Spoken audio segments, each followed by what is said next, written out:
Aceh Jaya ini, kemudian masukan apa yang bisa saya bantu, saya perbuat ke depannya untuk sama-sama kemajuan Aceh Jaya. Mungkin itu cukup perkenalan dari saya, dari bapak-bapak sekalian. Ada masukan, saran yang bisa saya terima.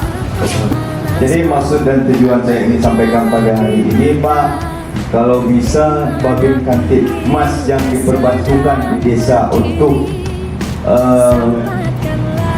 bermitra dengan pemerintahan desa dalam hal ketertiban dan ketentraman dalam masyarakat, ini sangat kami harapkan untuk aktif, Pak. Babin memang tugasnya adalah di desa-desa, Pak. Saya menekankan apabila ada permasalahan di desa, silakan diselesaikan di desa terlebih dahulu, Pak.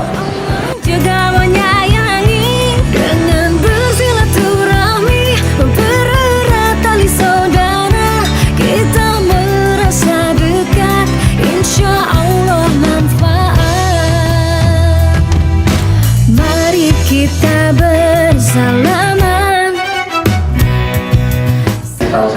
Saya intinya akan mendukung dan terbuka apabila bapak-bapak datang ke kantor saya untuk melaporkan permasalahan-permasalahan. Insya Allah saya terbuka, Pak. Di dunia dan di